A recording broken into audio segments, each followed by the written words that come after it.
আজকে এই প্রতিবাদ কর্মসূচি থেকে আলটিমেটাম দিতে চাই, আগামী 3 দিনের মধ্যে যারা বাস্তুচ্যুত হয়েছেন, যাদের ঘর বাড়ি ভেঙে দেওয়া হয়েছে, তাদেরকে পুনর্বাসন করতে হবে।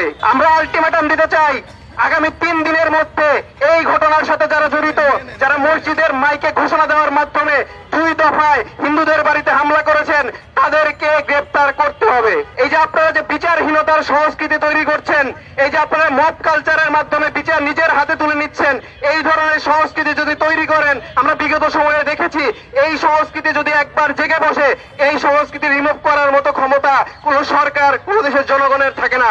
সুতরাং সময় থাকতে সাবধান হন। আমরা দৃশ্যমান ব্যবস্থা দেখতে চাই। আমরা দেখতে পাচ্ছি এই জায়গায় তাকে ক্লোজ করা হচ্ছে, এই জায়গায় উপজেলা প্রশাসককে ক্লোজ করা হচ্ছে, কিন্তু আমার প্রশ্ন, 2 দফায় 1 ঘন্টা ব্যাপী মসজিদের মাইকে ঘোষণা দিয়ে হামলা করা হলো, কিন্তু সেখানে আমরা তাৎক্ষণিক সময়ে প্রশাসনের কোনো অ্যাকশন দেখতে পাইনি। এ থেকে আমরা বুঝে নিতে পারি না যে প্রশাসনিক যে ছত্রছায়ায়, সেই ছত্রছায়ায় সংখ্যালঘুদের উপর হামলা করা হচ্ছে।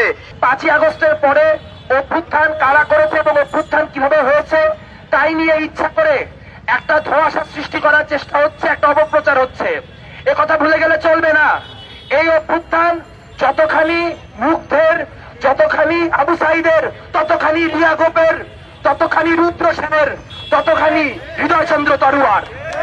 আজ বাংলাদেশের হিন্দুদেরকে তার নাগরিক অধিকার, তার নাগরিক যে মর্যাদা, সেই মর্যাদা থেকে বিচ্ছিন্ন করার চেষ্টা যদি কেউ করেন এবং তারা যদি মনে করেন হিন্দুদের মোটা দাগে আওয়ামী লীগ দাগিয়ে দিলেই সেই সমস্যা মিটে যাবে, তারা ভুল ভাবছেন, তারা মূর্খের স্বর্গে বসবাস করছেন।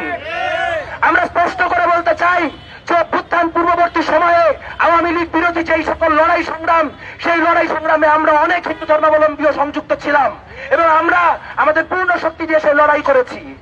আজ যদি কালেকটিভ পানিশমেন্টের ব্যবস্থা করা হয়, একজন হিন্দুর বিরুদ্ধে একটা অভিযোগ উঠলে সেই অভিযোগের কোনো যাচাই বাছাই না করে তার গোটা গোষ্ঠী শুদ্ধ, তার পরিবার শুদ্ধ, তার প্রতিবেশী শুদ্ধ, তাদেরকে নিশ্চিহ্ন করে দেওয়ার চেষ্টা হয়, তাহলে বাংলাদেশে হিন্দুরা তা ছেড়ে কথা বলবে না। বসুন্ধরা টিস্যু অশুদ্ধতার বিরুদ্ধে 1 বিন্দুও ছাড় নয়। বাংলাদেশের দীর্ঘদিনের যে প্রগতিশীল আন্দোলন, সেই প্রগতিশীল আন্দোলনে হিন্দু ধর্মাবলম্বীরা একটা বৃহৎ ভূমিকা পালন করেছে। আমরা বারবার করে বলতে চাই যে এই অবস্থা যদি বিরাজমান থাকে, তাহলে আমরা আমাদের সাথে সহকর্মী সেই ধর্মীয় সংখ্যাগুরু সম্প্রদায়ের মানুষ আছে, তাদেরকে সংযুক্ত করে বৃহত্তর আন্দোলনের দিকে যাব। আপনি নবী মোহাম্মদের বিরুদ্ধে কোন কটূক্তি করলে তার 14 গোষ্ঠী সমেত জ্বালায় দিবেন, আর বাংলাদেশের হিন্দুদের দেবতাদের নামে কটাক্ষ করলে, তাদের ধর্মীয় সম্প্রদায় নিয়ে বক্তব্য দিলে আপনি একটা কিছু করবেন না। এইটা কিভাবে একটা দেশের নীতি হইতে পারে? আপনারা বলেছিলেন আমরা বৈষম্যহীন বাংলাদেশ চাই, আমরা বলেছিলাম আপনারা ধর্মে ধর্মে, জাতিতে জাতিতে, লিঙ্গে লিঙ্গে বৈষম্য বিলোপ করার জন্য কাজ করবেন। আপনারা ঢাকেশ্বরী মন্দিরে গিয়ে বলেছিলেন হিন্দু হিসেবে নয়, নাগরিক হিসেবে অধিকার চাইতে। আমরা নাগরিক হিসেবে অধিকার চাওয়ার কথা বলেছি। বাংলাদেশে সচেতন হিন্দু সমাজ বারবার হিন্দু সম্প্রদায়কে শান্ত থাকার জন্য ডাক দিয়েছে, তাদেরকে ধর্মীয় উস্কানিতে প্রভাবিত না হওয়ার জন্য ডাক দিয়েছে। কিন্তু অবস্থা যদি এমন হয় যেখানে বাংলাদেশের হিন্দুদের নিজেদের অস্তিত্ব রক্ষার্থেই সংঘবদ্ধ হতে হবে, তখন আর কোনো কিছু করার থাকবে না। বিগত ফ্যাসিস্ট হাসিনার আমলে আমরা যে প্যাটার্নে দেখছিলাম যে সংখ্যালঘুদের উপর হামলা হচ্ছে, ধর্মীয় অবমাননার একটা যে ট্রাপ, এই ট্রাপকে কেন্দ্র করে বর্তমানে প্রেক্ষাপটেও এই একই ঘটনা ঘটতেছে। আমাদের ভাগ্যের কি কোনো পরিবর্তন ঘটছে? পাহাড়ে ধর্ষণ হচ্ছে, হিন্দুদের বাড়িতে হামলা হচ্ছে। আপনারা 71-এর সময় দেখেছিলেন হিন্দুরা যেভাবে ঘর বাড়ি ছেড়ে পালিয়ে যাচ্ছিল, সেই রকম একটা দৃশ্য আমরা দেখতে পেরেছি সোশ্যাল মিডিয়ার মাধ্যমে, যেটা রংপুরে ঘটেছে 5ই আগস্ট পরবর্তী সময়ে।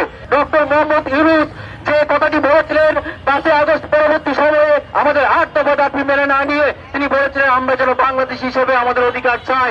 আমরা তার কথা মেনে নিয়ে আমরা বাংলাদেশি হিসেবে কোন বিভাগ বেভিয়েট না করে আমরা এই দেশে বসবাস করতে চেয়েছিলাম, কিন্তু তারই পরবর্তীতে আমরা দেখেছি বিভিন্ন সময়ে আমাদেরকে সাম্প্রদায়িক তকমা লাগিয়ে আমাদের বাড়িঘর হামলা করে ভাঙচুর করছে।